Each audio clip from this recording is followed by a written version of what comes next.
bir devlet, son güne kadar biz varız elbet. Bugün muhteşemsin Bitlis. Yakın tarihte yetişmiş büyük bir alim Said Nursi'yi bugün burada özellikle yad ediyorum. Allah ondan razı olsun. Mekanı cennet olsun. Bu zat Bitlis'in Hizan ilçesinde Nurş köyünde doğdu. Bitlis medreselerinde yetişti. Arkasına onlarca eser bıraktı, kitap bıraktı. O sadece bir alim değil, o aynı zamanda bir vatansever, bir kahramandı. 1915'te Erzurum Hasankale'de Rus işgaline karşı savaştı, esir düştü. Sevgili Bitlisliler, şimdi birileri çıktı, hocayım dedi. Said Nursi'nin izindeyim dedi. Said Nursi'yi istismar etti. Said Nursi esir kampından ülkesine geri geldi ama Said Nursi'nin izindeyim diyen FETÖ ülkesinden kaçtı. Pensilvanya'ya sığındı. Said Nursi'nin hayatı CHP'nin tek parti döneminin zulmü altında hapislerde geçti, sürgünlerde geçti. Ama bu FETÖ hesap vermek yerine uzaklara kaçtı, ülkesini terk etti. Bitlisli alim Said Nursi ülkesi için, vatanı için savaştı. Ama bu sahtekar vatanına, milletine, bayrağına savaş açtı.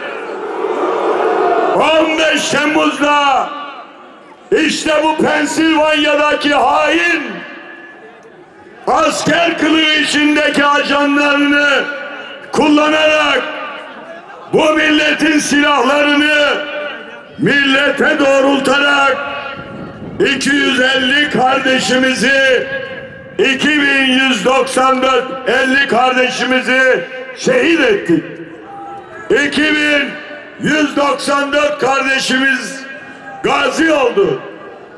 Bu hain FETÖ Bitlisli Said Nursi'nin tırnağı olamaz. Tırnağı. Said Nursi yaşasaydı bunu yanına bile sokmazdı. Nitekim bu hain ne dedi?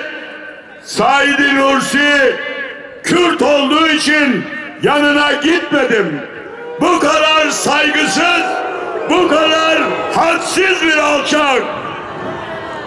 Kürt olduğu için Said Nursi'nin yanına gitmiyorsun ama 10 yıllardır Said Nursi'yi, eserlerini istismar etmeyi biliyorsun. Yazıklar olsun. Sevgili Bitlisliler, hiç merak etmeyin. Bu hainden yaptıklarının hesabı mutlaka sorulacak. Şehitlerimizin, gazilerimizin hesabını mutlaka soracağız. Şimdi bu hainin teröristleri Almanya'da, Hollanda'da, diğer ülkelerde Türkiye aleyhine propaganda yapıyor. 16 Nisan'da hayır çıksın diye can hıraş bir şekilde çalışıyorlar. Bu FETÖ denen örgüt PKK bölücü örgütüyle kardeştir. Bunlar ikizdir. Biri Biri Said Nursi'ye ihanet etti, diğeri de Kürt kardeşlerimize ihanet etti. 15 Temmuz akşamında, 15 Temmuz'da bunlar, sevgili Bitlisliler, beraber çalıştılar. O akşam PKK Kandil'den diyor ki askerlere aman saldırmayın, onlar darbe yapacak. 16 Temmuz sabahı darbe püskürtülünce, hainler tek tek yakalanınca Kandil'den yeni bir mesaj: askerlere saldırı serbest. İşte bu alçaklar PKK'da, FETÖ'de 16 Nisan'da hayır çıksın diye kol kola girmişler, omuz omuza çalışıyorlar. Kandil her gün açıklama yapıyor. Evet, çıkarsa PKK biter diyorlar. Evet, Bitlis. Bitlis diyor ki evet, çıkacak. PKK'da bitecek, FETÖ'de bitecek. Geçmişte neler yaşadığımızı biliyorsunuz. Medya manşetleriyle hükümetler kuruldu, hükümetler devrildi. Yargı müdahaleleriyle hükümetlerin alanları daraltıldı. Hatta yargı darbesi yapılmaya kalktı. Türkiye'de birçok darbeyi gördük. Sizin seçtiğiniz hükümetler maalesef darbeyle, zorla iş başından uzaklaştırıldı. İşte bu mevcut anayasa, bu 82 model, artık her tarafı dökülen darbe anayasası iş görmüyor. Sürekli arıza yapıyor, sürekli kriz üretiyor. Mevcut sistem ülkenin sorunlarına kalıcı çözüm üretemiyor. Ekonomi yeteri kadar büyümüyor. AK Parti döneminde son 15 yılda ekonomiyi 3 kat büyüttük. Eğer bu engellerle karşılaşmasaydık, sürekli taciz etmeseydik, İnanıyorum ki en az 5 kat büyüyecektik. Bir yandan hizmet yapıyoruz ama bir yandan da şeytan taşlıyoruz. Şeytan taşlamadan zaman buldukça yollar yapıyoruz, hastaneler yapıyoruz, okullar yapıyoruz. Milletimizin hayatını kolaylaştırıyoruz. Ekonomi şaha kalkacak. Türklerin, Kürtlerin, Arapların, Alevilerin, Sünnilerin, Zazaların, herkesin sorunu bir olacak. Bütün vatandaşlar Kürt demeden, Türk demeden, Arap demeden başımızın tacı olacak. Hepsi birinci sınıf vatandaş olacak. Sevgili Bitlisliler, Kürtlüğünüzde iftihar edin. İftihar edin. Asla Kürtlüğünüz sizin herhangi bir eksikliğiniz değildir. Kürtlüğünüzde iftihar edin ama bir şeyle daha iftihar edelim. Göreyim şu ay yıldızlı bayrakları. Ay yıldızlı bayrağımızla da iftihar edelim. Hem Kürtlüğümüzle iftihar edeceğiz, hem de devletimizle, Türkiye Cumhuriyeti'yle iftihar edeceğiz. Çünkü biz 1000 yıldır bu topraklardayız. Savaşta beraber olduk. Neşede beraber olduk. Tasada beraber olduk. Bundan sonra da devamlı beraber olacağız. Aramızı bozmaya çalışan bu alçak terör örgütünü aramızdan söküp atacağız inşallah. Bu HDP'nin durumunu anlatmaya bile gerek yok.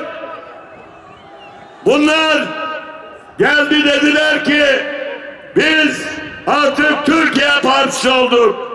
Bölgenin sorunlarını çözeceğiz. Kürtlerin dertlerine derman olacağız. Ama 7 Haziran çıktı, hemen gittiler, Kandil'e teslim oldular. Size ihanet ettiler. Sırtlarını terör örgütlerine dayadılar. Sırtlarını Avrupa'ya dayadılar. Anayasayı yok saydılar. Yasaları yok saydılar. Şehirlere çukurlar kazdılar. Şehirlerimizi tarumar ettiler. Yıktılar. Harabeye çevirdiler. Soruyorum. Bir belediyenin işi çukur kazmak mı? Teröristlere lojistik destek sağlamak mı? Onlara kaynak aktarmak mı? Milletten topladığın paraları dağa aktarıyorsun. Teröre aktarıyorsun. Yok öyle yağma. Yok öyle. İşte bunun hesabını şimdi veriyorlar. Verecekler.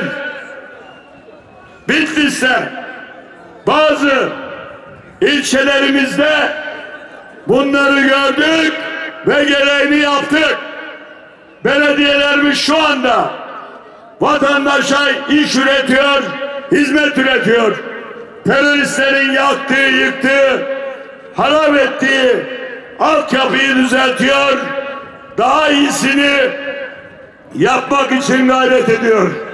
Biz Türkiye'yi de, Kürt kardeşlerimizi de, Türk kardeşlerimizi de bu beladan inşallah kurtaracağız. Bir olacağız, bir olacağız, bir olacağız. Birlikte Türkiye olacağız. Türkiye düşmanlarının taşeronluğunu yapan PKK'da, FETÖ'de artık bizim başımızın belası olmayacak. Son 14 yılda sevgili kardeşlerim, Bitlis'e tam 7 milyar destek ve yatırım yaptık. Helali hoş olsun. Bitlis her şeyin en iyisine layık.